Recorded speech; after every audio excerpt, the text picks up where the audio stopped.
Oh yeah, baby. Welcome back to Inside the Trenches, Inside LSU Edition. It's your host, Marlon Big Fave Favorite. And this segment is brought to you guys by Montero Motors. That's right, 1512 North Causeway Boulevard in Metairie, Louisiana. Y'all make your way on over to Montero Motors and holler at my boy Alberto and say, man, Alberto, brother, I need me a nice used car right off the lot today. I'm tired of catching Ubers. I'm losing. And Alberto is going to get you in a vehicle that fits you. So be sure to hit up Montero Motors. Again, that address is 1512 North Causeway Boulevard in Metairie, Louisiana. And let them know you heard about them on Inside the Trenches with your boy Marlon Big Favorite. So what we like to do about this time, when we talk LSU, I'm typically fortunate enough to have my good buddy come on, Preston Guy from TigerBait.com. Y'all be sure to follow Preston on X. That's PGuy77. Press, what it do, baby? How you making out today? Hey, Big Fave, what's going on, man? Thanks for having me. It's always fun to come talk some LSU with you, man.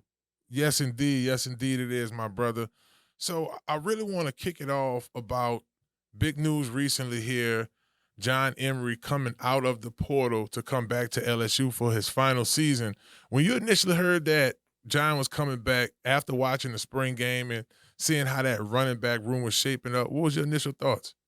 Makes sense, but a little surprising, right? Like kind of caught you off guard. But once you start thinking about it, it makes a lot of sense. Obviously, LSU at that position, it's not even that they're looking for a top-notch quality player. They need bodies at that spot because you've got guys you really like. You like Caden Durham coming in as a true freshman, very fast player, guy who should plug in pretty quickly. You love what you have in Caleb Jackson, and of course you got the veteran there, Josh Williams.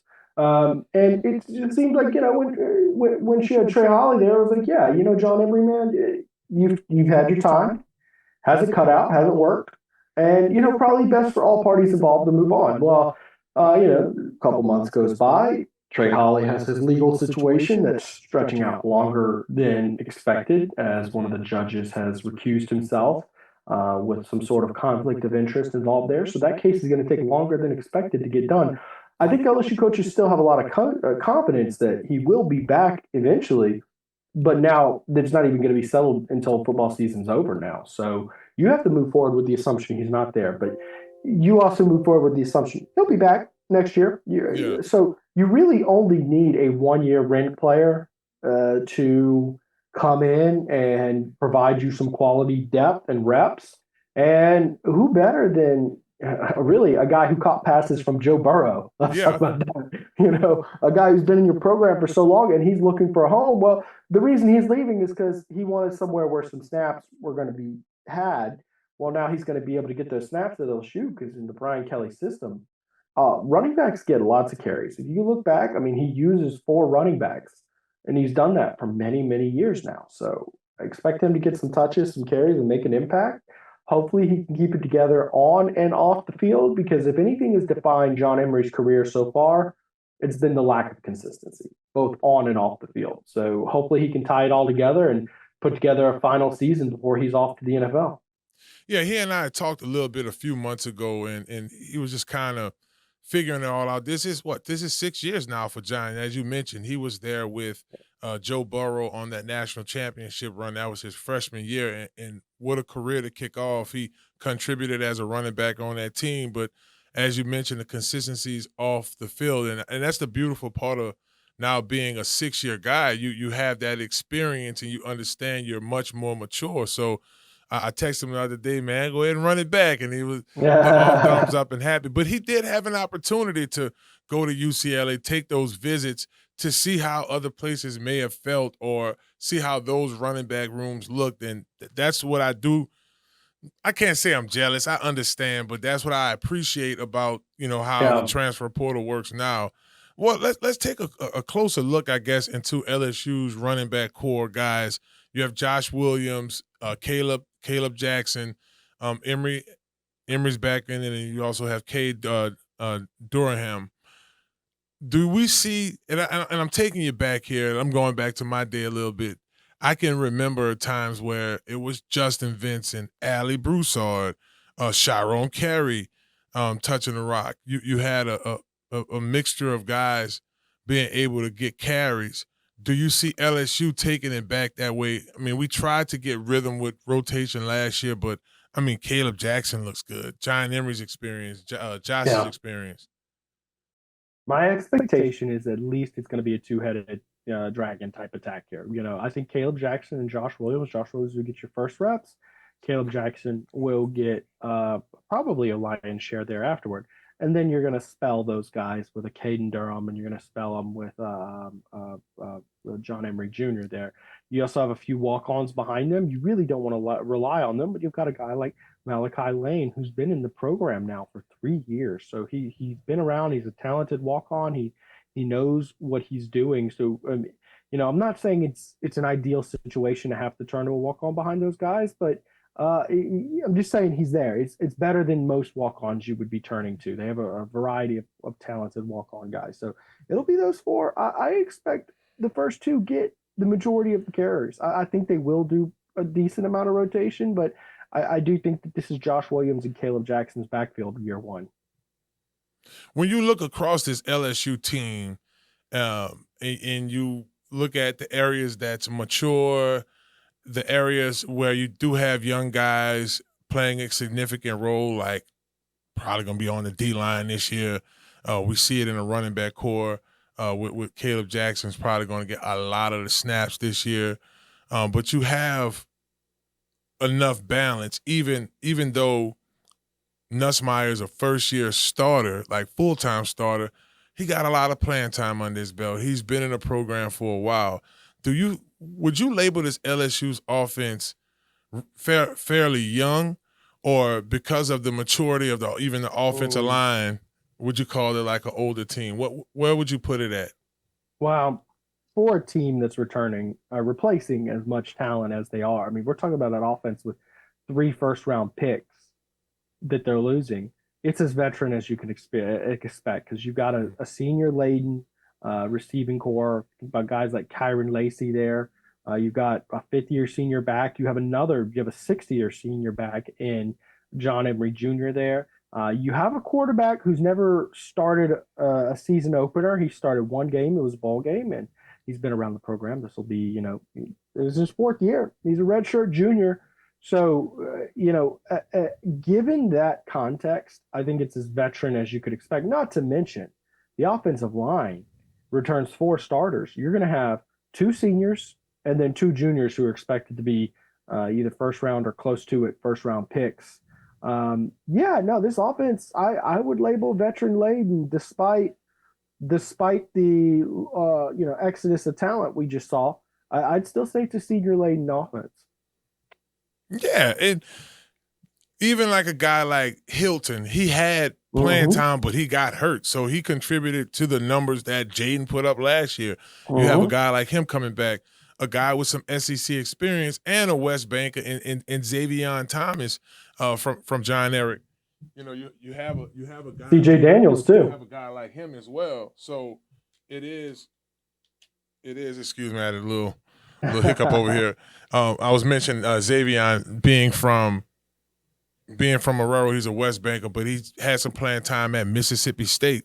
So I do think that when you look at the receiving core, when you look across the offensive line, like Will Campbell is going to be the first offensive lineman off the board. I think he's going to be next year's class, what Joe Alt was to this year's class in terms of power players coming off the board for next year's draft. You have experience across that line. I do think that helps Gary Nussmeier out, but it also puts LSU in a position to be successful on offense. If you're just tuning in, baby, it's Inside LSU. We have Tiger Bay's very own Preston Guy. Be sure to follow him on X at PGuy77, and be sure to subscribe to TigerBay.com. I go far back with Mike, and him and Preston do an excellent job covering all things LSU.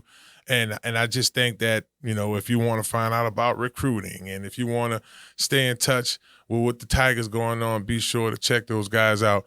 Press, we're going to take a quick break here in a second, but before we take a break, I spent a little time talking about offense, defensive line was an area of concern.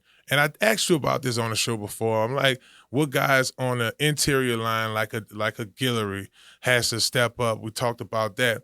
But when you look along that edge rusher position, you know if you got a dog at the end, you can make things happen. What guy you think will shine this year for the Tigers? Ooh, boy, I certainly hope Savion Jones steps up because he was a guy I had bookmarked last year as he's about to do some big things. But probably, if I had to guess, you saw a sample size from him. You really hope that Kevin Peoples can come in and coach him up and recognize some of that potential. I think there's a lot of players on this defense we saw last year where you wanted to see more, but they just weren't playing very disciplined. I think he's a big one. Deshaun Womack, how about him? He's a guy who came in 5-star player. It gave some quality reps for you last year, which is about the most you could say about anybody on that defense last year, if we're being honest. But didn't quite show the consistency that they needed. Not that they were getting much consistency across the board on that defense, but it wasn't quite cutting it. I think he oozes talent. You're talking about a 6'5", 255 speed rusher type player, 5-star guy. I'm looking forward to see if he can crack the starting lineup because, mind you, their defensive end position, it's also veteran laden. It's veteran laden. It is not like 2-3 years experience guys, yeah. Oh, yeah. I mean, it's not like Braden Swinson. That's a senior. Savion Jones. That's a senior. I mean, so he's going to have to fight for his spot there, but we'll see. Another guy to keep an eye out. It's LSU. It's an Inside LSU, baby. We'll be right back. We'll have Preston Guy with more about LSU. Hello, somebody.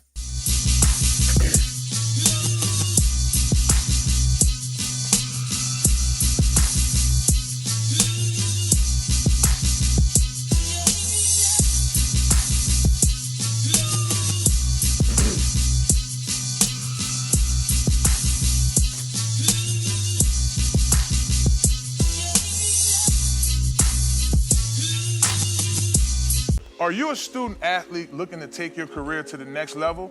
Look no further than Conquer Sports Pros. That's right, Conquer Sports Pros.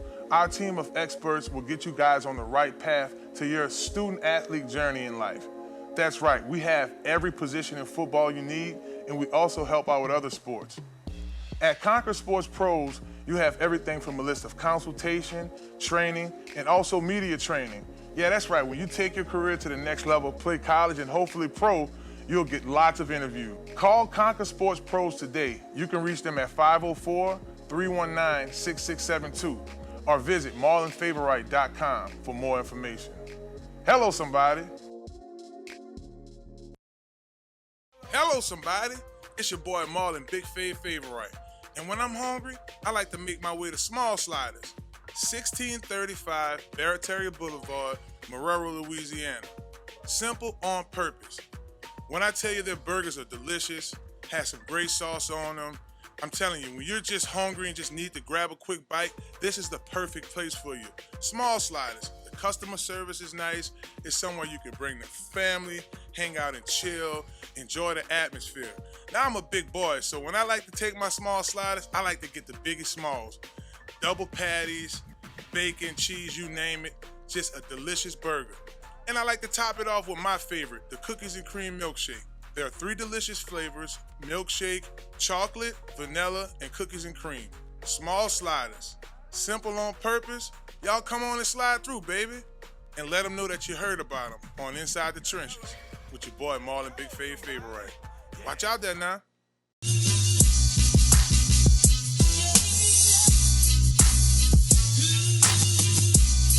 Oh yeah, baby. Welcome back to Inside the Trenches, Inside LSU edition. It's your host, Marlon Big Fave Favorite. And this segment is brought to you guys by Montero Motors. That's right, 1512 North Causeway Boulevard in Metairie, Louisiana. Y'all make your way on over to Montero Motors. And holler at my boy Alberto and say, man, Alberto, brother, I need me a nice used car right off the lot today. I'm tired of catching Ubers. I'm losing. And Alberto is going to get you in a vehicle that fits you. So be sure to hit up Montero Motors. Again, that address is 1512 North Causeway Boulevard in Metairie, Louisiana. And let them know you heard about them on Inside the Trenches with your boy Marlon Big Favorite. So, what we like to do about this time when we talk LSU, I'm typically fortunate enough to have my good buddy come on, Preston Guy from TigerBait.com. Y'all be sure to follow Preston on X. That's P Guy 77. Press, what it do, baby? How you making out today? Hey, Big Fave, what's going on, man? Thanks for having me. It's always fun to come talk some LSU with you, man. Yes, indeed. Yes, indeed, it is, my brother. So I really want to kick it off about big news recently here. John Emery coming out of the portal to come back to LSU for his final season. When you initially heard that John was coming back after watching the spring game and seeing how that running back room was shaping up, what was your initial thoughts? Makes sense, but a little surprising, right? Like kind of caught you off guard. But once you start thinking about it, it makes a lot of sense.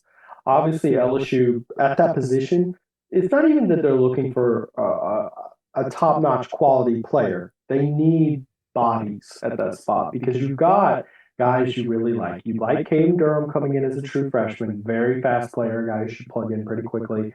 You love what you have in Caleb Jackson, and of course you got the veteran there, Josh Williams.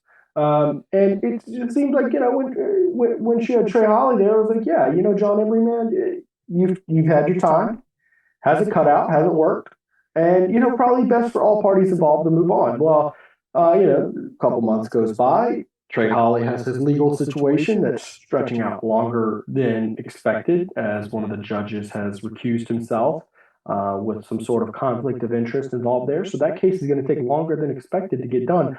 I think LSU coaches still have a lot of confidence that he will be back eventually, but now it's not even going to be settled until football season's over now. So you have to move forward with the assumption he's not there, but you also move forward with the assumption he'll be back next year. Yeah. So you really only need a 1 year rent player to come in and provide you some quality depth and reps.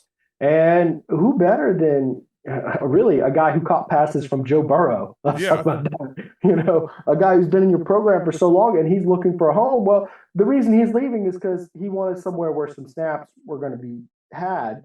Well, now he's going to be able to get those snaps that he'll shoot because in the Brian Kelly system, running backs get lots of carries. If you look back, I mean, he uses 4 running backs, and he's done that for many, many years now. So I expect him to get some touches, some carries, and make an impact.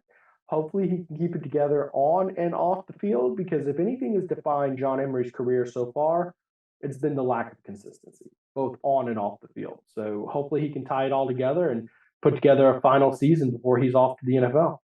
Yeah, he and I talked a little bit a few months ago, and he was just kind of figuring it all out. This is 6 years now for John. As you mentioned, he was there with Joe Burrow on that national championship run. That was his freshman year, and what a career to kick off. He contributed as a running back on that team, but as you mentioned, the consistencies off the field, and that's the beautiful part of now being a 6-year guy. You have that experience, and you understand you're much more mature. So I texted him the other day, man, go ahead and run it back. And he was all thumbs up and happy. But he did have an opportunity to go to UCLA, take those visits to see how other places may have felt or see how those running back rooms looked. And that's what I do. I can't say I'm jealous. I understand, but that's what I appreciate about, how the transfer portal works now. Well, let's take a closer look, I guess, into LSU's running back core guys. You have Josh Williams, Caleb Jackson, Emery's back in, and then you also have Cade Durham. Do we see? And I'm taking you back here. And I'm going back to my day a little bit. I can remember times where it was Justin Vincent, Ali Broussard, Chiron Carey touching the rock. You had a mixture of guys being able to get carries. Do you see LSU taking it back that way? I mean, we tried to get rhythm with rotation last year, but I mean, Caleb Jackson looks good. John Emery's experience, Josh's experience. My expectation is at least it's going to be a two-headed dragon type attack here. I think Caleb Jackson and Josh Williams. Josh Williams will get your first reps. Caleb Jackson will get probably a lion's share there afterward. And then you're going to spell those guys with a Caden Durham, and you're going to spell them with John Emery Jr. there. You also have a few walk-ons behind them. You really don't want to rely on them, but you've got a guy like Malachi Lane who's been in the program now for 3 years. So he's been around. He's a talented walk-on. He knows what he's doing. So I'm not saying it's an ideal situation to have to turn to a walk-on behind those guys, but I'm just saying he's there. It's better than most walk-ons you would be turning to. They have a variety of talented walk-on guys. So it'll be those four. I expect the first two get the majority of the carries. I think they will do a decent amount of rotation, but I do think that this is Josh Williams and Caleb Jackson's backfield year one. When you look across this LSU team, and you look at the areas that's mature, the areas where you do have young guys playing a significant role, like probably going to be on the D-line this year. We see it in the running back core with Caleb Jackson's probably going to get a lot of the snaps this year. But you have enough balance, even though Nussmeier is a first-year starter, like full-time starter, he got a lot of playing time under his belt. He's been in the program for a while. Would you label this LSU's offense fairly young, or because of the maturity of even the offensive line, would you call it like an older team? Where would you put it at? Well, for a team that's replacing as much talent as they are, I mean, we're talking about an offense with 3 first-round picks that they're losing. It's as veteran as you can expect because you've got a senior laden receiving core, about guys like Kyron Lacey there. You've got a 5th-year senior back. You have a 6th-year senior back in John Emery Jr. there. You have a quarterback who's never started a season opener. He started one game. It was a bowl game, and he's been around the program. This will be, this is his 4th year. He's a redshirt junior. So, given that context, I think it's as veteran as you could expect. Not to mention, the offensive line returns 4 starters. You're going to have 2 seniors and then 2 juniors who are expected to be either first round or close to it, first round picks. This offense, I would label veteran laden despite the exodus of talent we just saw. I'd still say it's a senior laden offense. Yeah, and even like a guy like Hilton, he had playing time, but he got hurt, so he contributed to the numbers that Jaden put up last year. You have a guy like him coming back, a guy with some SEC experience, and a West Banker in Xavion Thomas from John Eric. You have a guy. CJ Daniels too. You have a guy like him as well. So it is. Excuse me, I had a little hiccup over here. I was mentioning Xavion being from Marrero. He's a West Banker, but he had some playing time at Mississippi State. So I do think that when you look at the receiving core, when you look across the offensive line, like Will Campbell is going to be the first offensive lineman off the board. I think he's going to be next year's class what Joe Alt was to this year's class in terms of power players coming off the board for next year's draft. You have experience across that line. I do think that helps Gary Nussmeier out, but it also puts LSU in a position to be successful on offense. If you're just tuning in, baby, it's Inside LSU. We have Tiger Bait's very own Preston Guy. Be sure to follow him on X at PGuy77, and be sure to subscribe to TigerBait.com. I go far back with Mike, and him and Preston do an excellent job covering all things LSU. And I just think that, if you want to find out about recruiting and if you want to stay in touch with what the Tigers going on, be sure to check those guys out. Press, we're going to take a quick break here in a second, but before we take a break, I spent a little time talking about offense. Defensive line was an area of concern. And I asked you about this on the show before. I'm like, what guys on the interior line, like a Guillory, has to step up? We talked about that. But when you look along that edge rusher position, if you got a dog at the end, you can make things happen. What guy you think will shine this year for the Tigers? Ooh, boy, I certainly hope Savion Jones steps up because he was a guy I had bookmarked last year as he's about to do some big things. But probably, if I had to guess, you saw a sample size from him. You really hope that Kevin Peoples can come in and coach him up and recognize some of that potential. I think there's a lot of players on this defense we saw last year where you wanted to see more, but they just weren't playing very disciplined. I think he's a big one. Deshaun Womack, how about him? He's a guy who came in 5-star player. It gave some quality reps for you last year, which is about the most you could say about anybody on that defense last year, if we're being honest. But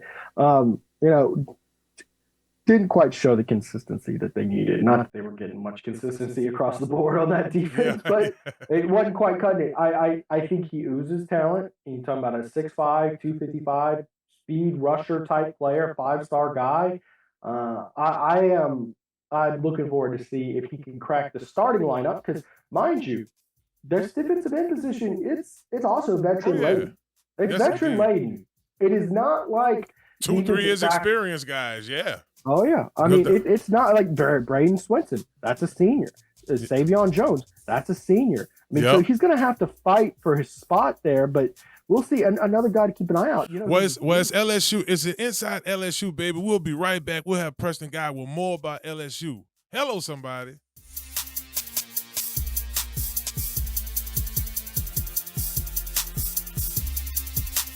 Hello, somebody. It's the host of Inside the Trenches podcast, Marlon Big Fave Favorite. Did you know Small Sliders had an app? You can go to your Google Play Store or your Apple Store right now, download the Small Sliders app in Marrero, and order your food right now. You want to get a number 2? Well, slide through. 1635 Barataria Boulevard in Marrero. Small Sliders, simple on purpose. Are you looking for your dream home? Well, if that's the case, you need to contact Joe Piccolo at Godwin Realty, right here in New Orleans. Joe can put you in your dream home right away. Joe Piccolo and the folks over at Godwin Realty put you in the house that you need.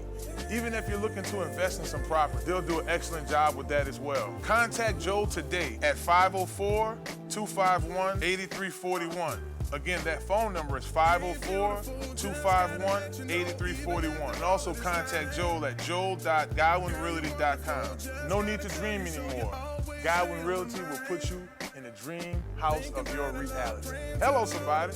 Well, hello. It's Marlon Big Fave Favorite with Inside the Trenches podcast. Are you looking for a brand new car? Or you're tired of what you're driving around in? Or you just need wheels? Well, if that's the case, you need to visit Montero Motors, 1512 North Causeway, Metairie, Louisiana. At Montero Motors, our buddy Alberto will get you in a vehicle that fits you that day with no problem. They have vehicles that are pre-owned. You could do a trade-in that day and ride off in something that day.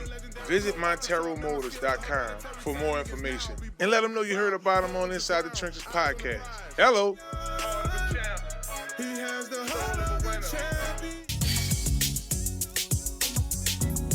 Oh yeah. Oh yeah. Oh yeah. Well, that's right. Oh yeah. Welcome to Inside the Trenches, Inside the Saints edition. I'm your host, Marlon Big Fave Favorite. And in Inside the Saints, we're going to talk all Saints. Joining me right now, I have that boy Fred from FanView. Y'all be sure to check the FanView podcast out on the New Orleans Talk Network as well. Along with this, couple of little things here. You guys can hit the like and subscribe button for the New Orleans Talk Network. You can check the whole episodes out there. You can also go to Inside the Trenches with Marlon Favorite on YouTube. Hit the like and subscribe button on there as well to get the latest and the greatest. All of my shorts are on there. If you want the full episode, you can go to New Orleans Talk Network. Same thing with Fred's show, FanView. We got sports all day for you, exclusive interviews, conversations like this, so on and so forth. So y'all be sure to holler at your boy. And we also want to send a shout out to Small Sliders. That's 1635 Barataria Boulevard in Marrero, Louisiana. Visit Small Sliders today. Let them know you heard about them on Inside the Trenches. And in addition to that, y'all can check us out there on Mondays, 6 to 8 p.m. live on ESPN New Orleans, 100.3 FM. That's it. Yes, indeed. So the Saints, they went through their summer OTAs, mini camps. It's a new look there offensively. Defense, you see some new players, but some similar to kind of what we're used to seeing. Fred, I want to start off talking about the quarterbacks. That was a big hot topic. Right. The Saints were able to get Spencer Rattler in the 5th round. He's there. You got Jake Haener there. Derek Carr let's be honest, a make or break season for him based off of his last few seasons, not just here with the Saints. Right. But notes from training camp, Fred. I thought Derek Carr looked pretty polished. With the new offensive scheme, does he have a more productive year this year? I think that's expected. It's going to fit to – we got to keep in mind that the offense has been predicated on what Sean Payton wanted to do for the past few seasons with Dennis Allen being the head coach. Mm-hmm. And now that Dennis Allen is finally putting his stamp on the offense, getting rid of Pete Carmichael, getting rid of the entire offensive staff that we have with Sean, bringing in Clint Kubiak, bringing in a different offensive personnel. Derek Carr is going to benefit from this West Coast style of offense than what Sean offense would. Let's keep it a bang. If Sean Payton was the coach here, Derek Carr wouldn't be his quarterback. Wouldn't at all. So you got to set up Derek Carr up for success. He's a Dennis Allen type of guy because he drafted him when he was with the Raiders. Mm-hmm. So you got to set up an offense that's going to best suit Derek Carr. And the Pete Carmichael / Sean Payton style of offense just wasn't a fit. So I expect some more success this year than last year. I think if Derek Carr is able to stay healthy, he'll sustain. It's going to be the pieces around him that's going to matter. You look at San Francisco basically running their way to the Super Bowl last year and being able to pass, which will make my argument a little later. We'll talk about wide receivers here in a minute. Of course. But I will also say this out of that quarterback room.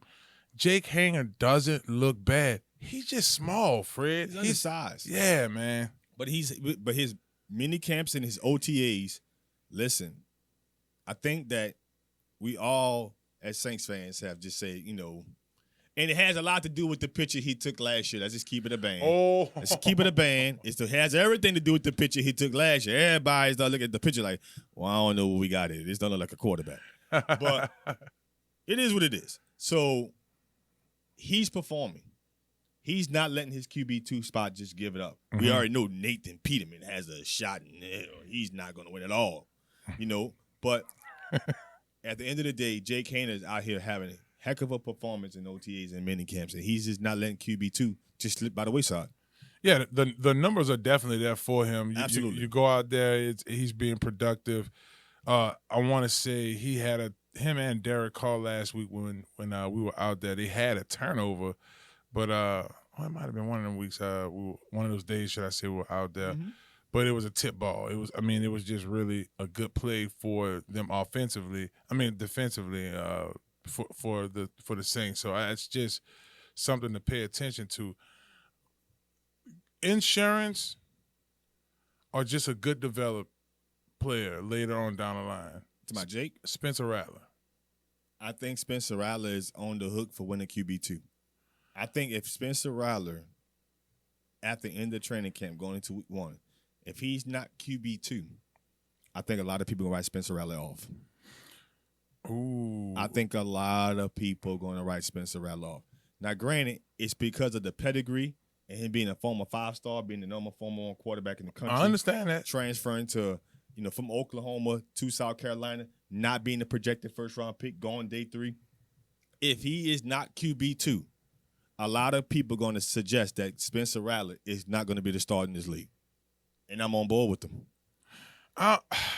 And I get why you're saying that, because who's your competition? It's not a situation like in New England where Joe Milton, he's him, and then Drake May in his right earned to be a top tier quarterback in this year's draft. So, I'm with you. It's not like the situation, let's say, for example, let's say he's drafted to Seattle, right? Mm-hmm. Where you have now Sam Howell, you have Geno Smith. So you got some guys ahead of you. People going to figure that, okay, if you don't win the QB2 spot, Sam Howell has some starts in this league. Nathan Peterman ain't beating nobody for a job. That's just clear to hear. So this comes down to you and Jake Haener. And if you can't beat Jake Haener, who doesn't have career starts in this league, people are going to question, are you as good as you perceive to be? Or I will say this, and this is just a slightly in Spencer Rattler's defense, or it could be we want to develop you a little more. We've had Jake in our system a little longer, but you're on our team. He's been a professional. You're right. This is a new system for everybody, including Derek Carr. But Derek Carr is obviously the most experienced out of them all. He got more NFL snaps. and Jake Hanger at least went through a year of all of this. But to your point, it's not that he should outright be the second string quarterback, and that would be good insurance. And to add to that, what we're saying is this. If they both were in this draft class together, let's say Jake Haener and Spencer Rattler were both in this class together, the perception is Spencer Rattler will be drafted higher than Jake Rayner. Mm-hmm. So with that perception going into the minicamp, people are alluding that the reason why Spencer Rattler is getting the media attention that people are giving him, because the perception is QB2 is your job to lose. Yeah. I mean, because he wasn't supposed to come in there as a fifth rounder. This guy is easily, I mean, he no has debate. First-round pick, measurables and pedigree. All of it, the whole nine. So, yeah, I mean, the way I see this, Derek Carr's your starter. The start of the season, I'm talking about we out of the 2 preseason games. I do think Spencer Rattler will be number 2 on this depth chart. And if anything happens with Derek Carr, I think he's a plug and play. And this is my argument. A lot of folks don't really agree with me on this. I feel like Spencer Rattler is a plug and play because he went through the SEC gauntlet already. Correct. So look across the drafts the last 2 years. Look at SEC talent that's now starting cornerbacks, starting linebackers, start D linemen that he had to go through already. So I think once he understands Kubiak's system, once he gets into speed and up to the speed of what Dennis Allen is looking for in regards to NFL speed, he would be all right. I agree, but I would say this to Jake Haener's credit. He's working hard.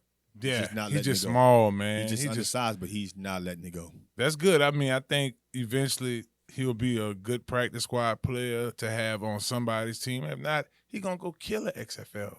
Yeah, he'll go kill it eventually, man, and then go down as But I'm not writing him off. You never know. Kyler Murray is small. Correct. He's Kyler Murray, though. He's a little different. I'm not writing Jake Haener off. Just take a new picture, man. Just take a new picture for the internet, man. Just take a new one. The last ones came off the wrong way. It looked like an 80s boy band type thing. Yeah, man. It just came off the wrong way, man. Just came off little. I don't want to say nothing. Just take some new pictures. Yes, indeed. So they funny over in the production, y'all. It is coming, God. Oh man, running backs. All right, so it's a loaded backfield now. How will Kubiak find balance in the backfield? You got AK, which we'll talk about him in a second. You got Jay Will. You got Miller. And let's be honest, now you got Taysom. I mean, they're going to run those Taysom plays. So I guess my question for you is, and especially with the recent AK news, like he left minicamp a little earlier due to a contractual situation. Contractual. So he's looking to restructure his deal and see where this is. Like he wants an extension. He wants an extension, but look at this though, Fred. I would want to re-solidify myself as well. You got Jay Will, you have Miller, and then you got Taysom, who's going to get the Taysom snaps regardless. Like, let's just say Taysom's going to get, let's call it 13, 14 snaps at running back a game. Right. Where does Alvin Fitness Kamara? I mean, wow. Where does Alvin Fitness Kamara? Yeah, it's probably how I say that. He don't fit in this equation. He doesn't fit with an extension. I would say that much. And it has nothing to do with how he's done and who he's been for the New Orleans Saints organization. Yeah. The position itself. To me, if you're not an all-pro caliber running back, which he is, but I'm talking about actually all-pro. Like, were you all-pro last year? Mm-hmm. Then, no, I'm not considering an extension. I'm not considering an extension at all because the position itself now, you can find, just like the Saints found a third-round selection in Alvin Kamara, you can find a third-round selection at running back. And pay what the current market is, which is rookie contract. So unless you are a Christian McCaffrey caliber running back, I'm not considering this. Well, that's what I'm saying. I think Alvin Kamara is a Christian McCaffrey type running back. It's almost like, and I know we're looking at like last year, but that's what I'm saying. What does Alvin and Christian McCaffrey now have in common? They don't have first offensive player of the year in common. They don't have that. Now, Alvin has gotten his rocks off. He's definitely been a Pro Bowl player. My thing is, what do they have in common now? They have Clint Kubiak, right? Correct. He was in a Kubiak passing game coordination last year. Right. Played a major role in it. Correct. Now you got Elvin in the same situation. Now, depending on how is Elvin their number one Running back? right now? Yes. So your number one wants an extension. You're not gonna give it to him. Absolutely not. And your reason for that is because he's not a Christian McCaffrey. Because of the durability in the age of the position. He wasn't healthy last year. Matter of fact, if you're being forthright, the last 2 seasons, he hasn't played the full season. He hasn't rushed for 1,000 yards yet. And the last time he had a productive year was 2 seasons ago. So, no, I'm not considering this an extension when the position itself is something that has been known to you can just move on. Think about the amount of free agent running backs that there were out there this upcoming past year. But how many Elvin Kamaras? So I think that's my big thing is I'm not going to Roy Jones him. Y'all must have forgot. I do remember what he was 2 years ago. Right. And I do think those past 2 seasons were terrible for the whole team.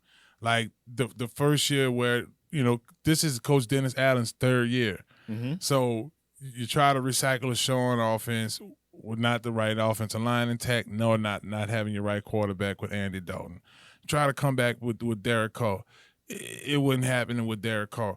Now you have Derek Carr, but now you bring in a different offensive mind. I think the verdict is still out on Elvin Kamara getting the money because for him, and I get it as a player side of it and it's a front office business side of it. For Elvin Kamara, I know what my value is. I see what the market is saying about my position, but I'm not Saquon, right? Saquon is closer to a downhill running back than Elvin. Elvin is a running back with wide receiver. Yeah, he does tendencies. It all. Marshall Faulk like type back. Yeah, that's a good example. Like, so it will be an interesting story. If y'all just tuning in, baby, we inside the Saints. I'm here with your boy Fred, that boy Fred from FanView. We're talking about the Saints.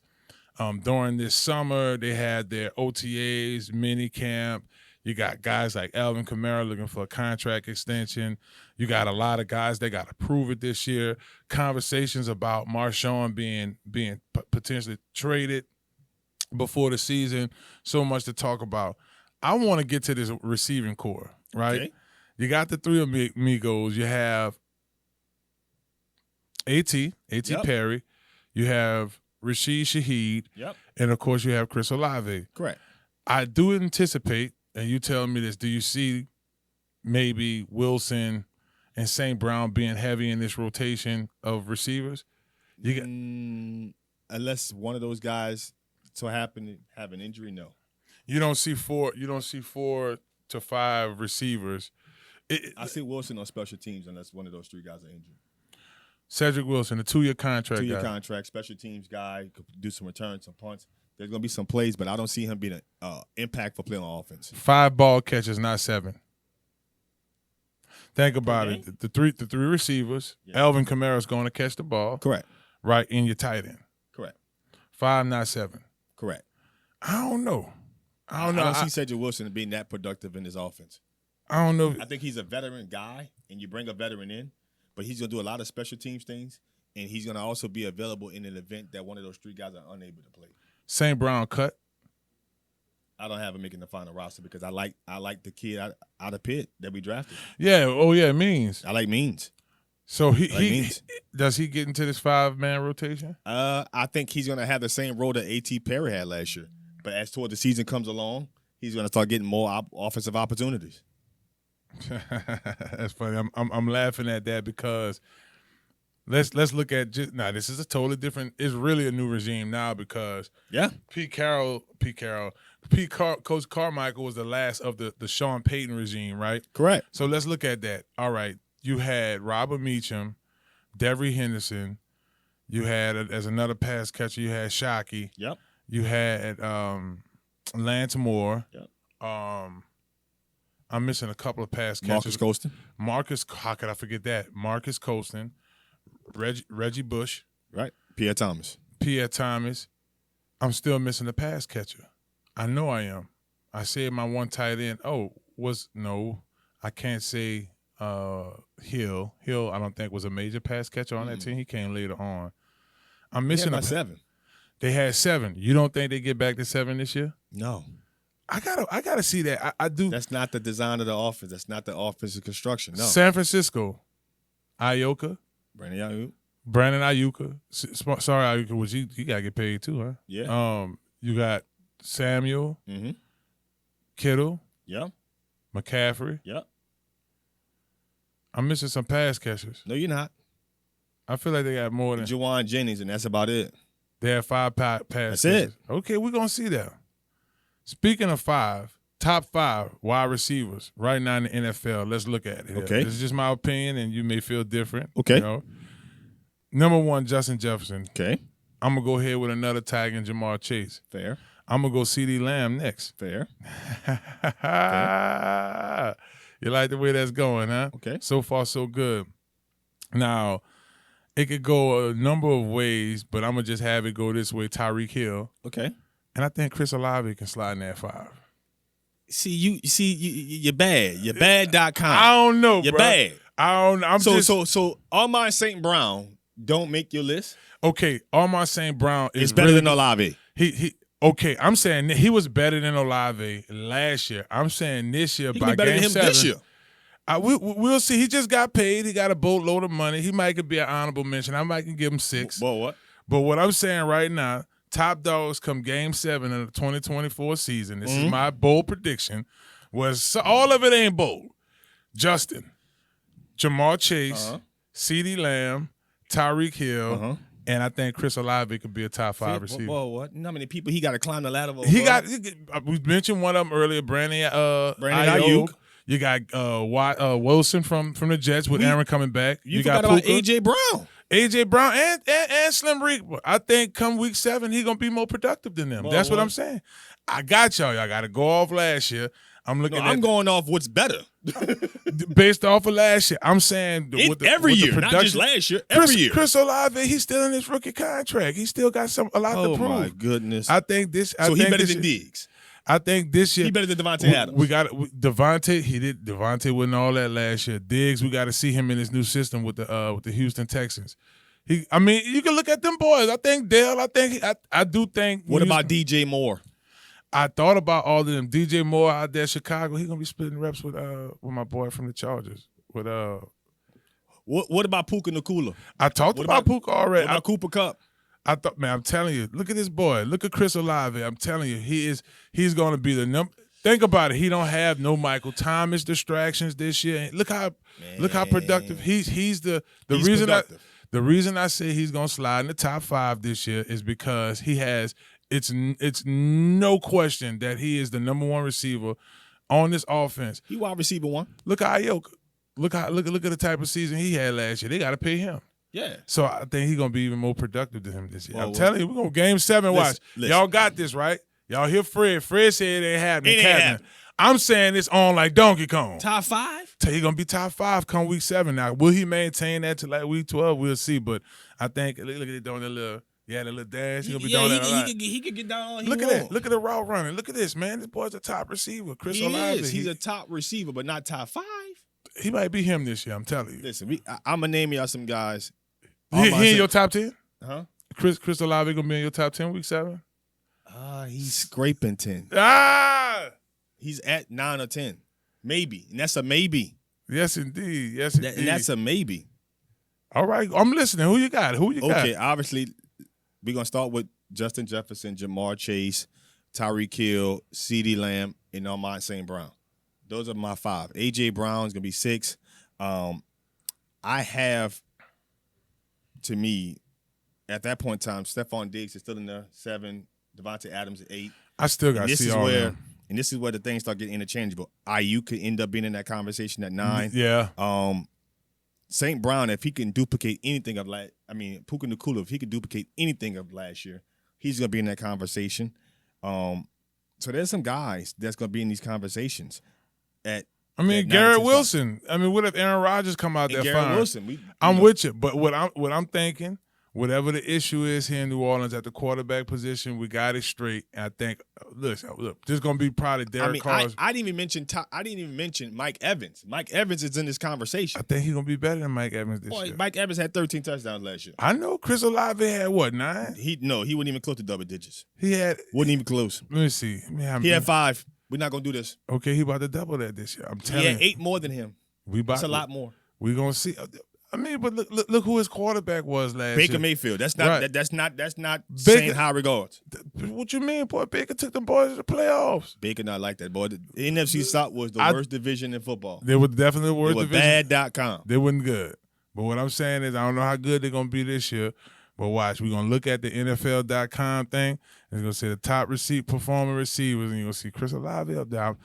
Hey, y'all got it. It's on tape. Yeah. Y'all hear Fred disagree. We're gonna see. You playing fantasy football, not real football. Oh no, real football. I'm watching what I saw. You might be playing PPR. And he did fine. He missed some games last year. Yeah, he did. I'm telling you. You use PPR on. Jamal Chase, you gonna see that he gonna be 2. Mhm. 1 gonna be Justin. 3 gonna be CD. Then you gonna have Tyreek, and you gonna have Chris Olave. We gonna see, baby. We gonna keep this thing. Let's go on the defensive side of the ball as we wrap up, man. And it's only right that we keep it inside the trenches. The defensive line got heavy rotation. Will Brian Brzee start by game 4 this year or before? He should start by week 1. Oh, so he's a starter. So Absolutely. So currently, right now, you have in the starting lineup for the Saints, you have Carl Granderson. Yep. And this is according to OurLast.com. Right. This is one of the sources I look at. They typically update it. They do have it. It's not as controversial as it was. They fixed it. But you got Carl Granderson. Mm-hmm. You have Colleen Saunders. Yep. You have Nathan Shepard. And you have Cam Jordan. Their backups, Peyton Turner, Brian Brzee, Kendall Vickers, and Chase Young. Talk to me. I'm starting Brian Brzee. Over who? Over Keelan Saunders. So Nathan and Brandon are going. And Brian Brzee going to be. Yeah, I will have those 2 guys starting, and I will have Nathan come in the rotation. But I understand why you will have Brian Brzee in rotation because of what he does for you, right? You want him to be a rotation player, but I'm starting him over Khalid. Now Yes, the only I'm thing I'm saying about Khalid, I do think he got the experience. Correct. Right, had some time in Kansas City. Right. Brzee was more productive in pass rushing Pass last rushing versus run stopping. year. Yeah, So that gives you a rotation of pass rusher you can put in on passing downs. and he didn't start. See what I'm saying? Like, I agree. so we'll He's see. a former first-round pick that was productive. I got to start him. Yeah. So what got you're it, saying is Carl Granderson, Brian Brzee, Nathan Shepard, Cam Jordan. Correct. All right, well, we'll see. Well, they got rotation. They got depth. I think Isaiah Foskey's going to be heavy in the rotation. Yeah. Christian Boyd, he going to get some snaps this year? They're 6th rounder. Will they throw him in the rotation, or he'd probably He was outside looking in. practice squad? Outside looking in. Yeah. You don't get rid of him. You drafted him. He drafted him. Yeah, but you keep him around in case you deal with some injuries up front. Outside looking in. Well, Fred, man, that was a good one right there, man. Inside the Saints, we want to check on what you guys, we want to check on not only what areas of the team updated. I thought the offensive line had updated their stance. They look much better. Derek Carr does look a little more polished. Spencer Rattler is definitely a very interesting story. Yes. Really, really interesting. And defensively, they got it all intact. Well, we're going to get that boy Fred back on here again. And hey, y'all remember, let me hear from y'all, dude. Y'all make sure y'all hit me up on X at BigFave504. Will Chris Olave be a top 5 wide receiver in NFL by week 7? That boy Fred says not happening, Captain. Not happening. I'm saying it's very possible. Absolutely not. Well, we'll have to hear from y'all, baby. That was Inside the Trenches, Inside the Saints edition, brought to you guys by Small Slider, 1635 Barataria Boulevard, Amarillo. Talk to me now. Y'all be sure to check us out there every Monday, 6 to 8 p.m., and we will do Inside the Saints every week, baby. Hey, be sure to subscribe. Inside the Trenches with Marlon Favorite, and like on YouTube. Follow us also on all the social media platforms. Also, make sure y'all download FanView Podcast. Tons of great guests. That boy Fred, Coach Hen, and G Sports do an excellent job with that show. And y'all be sure to hit that hot list up, baby. Big Fave. Text the word Big Fave, BIGFAV to 94253. Thank y'all so much for tuning in to Inside the Saints edition of Inside the Trenches. Y'all know we got to hit y'all back again. We'll be out. Peace.